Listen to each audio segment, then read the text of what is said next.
Personne ne l'a vu venir. Ok, au départ, on s'est dit, pauvres Chinois. Puis quand tout d'un coup, ils ont mis en quarantaine toute une ville, on s'est dit, c'est chaud quand même. L'Italie a été le premier pays touché en Europe. Puis il y a eu les premiers Français qui sont rentrés et mis en quarantaine. Là, on s'est dit, c'est juste là, chez nous. Puis les cas sont apparus dans l'Est, en Bretagne, à Paris, puis petit à petit dans toute la France, mais aussi en Belgique, en Espagne.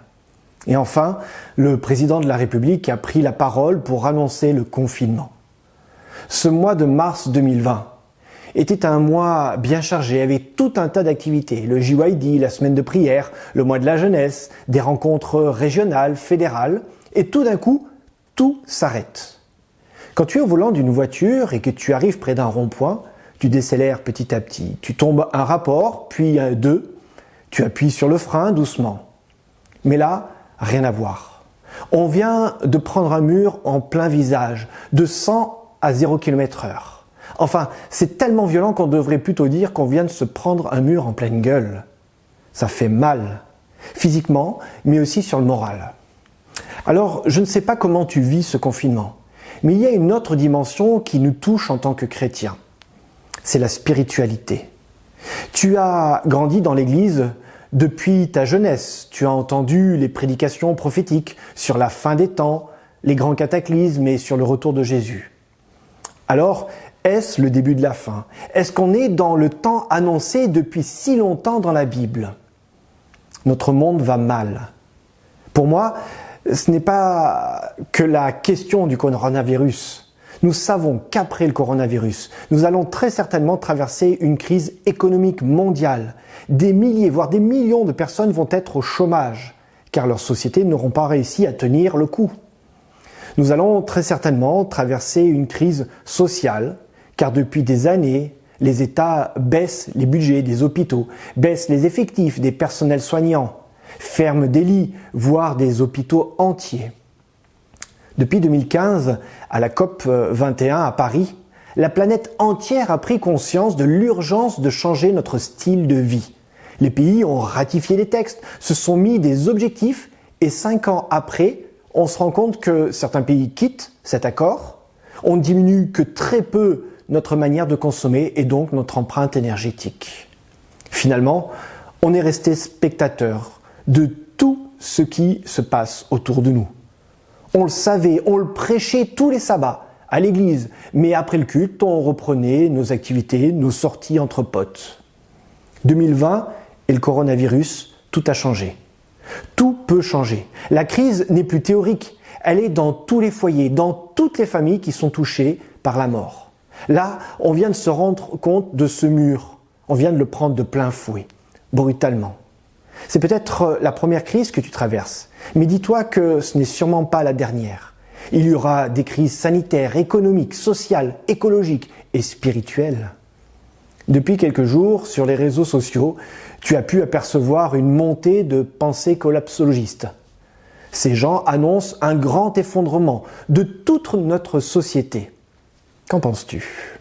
Personnellement, pour moi, la question n'est pas de savoir quand est-ce que ces crises arriveront, quels seront leurs impacts, mais la question la plus importante est de savoir comment je réagirai.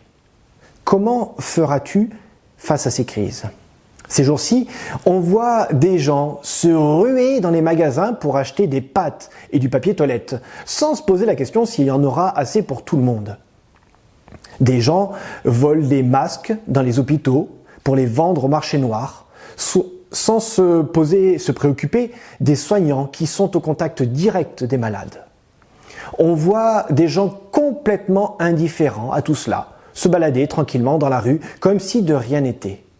Comment toi tu réagis à tout cela ? Tout au long de cette semaine, nous parlerons des crises que nous traversons. Nous parlerons particulièrement de comment tu peux grandir grâce à cette crise. Comment, en tant que chrétien, nous pouvons apporter un message bien différent. En ce début de semaine de prière, je voudrais te laisser avec cette histoire bien connue de l'apôtre Paul.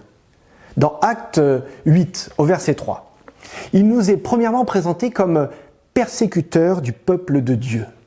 Il rentrait dans les maisons, il arrachait femmes et hommes et les jetait en prison. Dans Actes 9 et au verset 1, le texte nous dit qu'il respirait la menace et le meurtre. Saul déteste les chrétiens. Il y va de tout son cœur pour leur faire du mal. Il est complètement convaincu de son action. J'exagère à peine pour dire que pour lui, il s'agit d'une mission divine.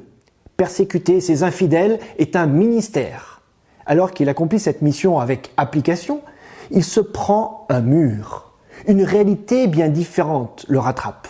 Dans Actes 9 et au verset 3, Jésus l'arrête sur son chemin meurtrier. D'une manière brutale, physique, Jésus lui fait prendre conscience qu'il n'est pas sur le bon chemin. Saul pose la question « Mais qui es-tu » Et Jésus lui répond « Celui que tu persécutes ».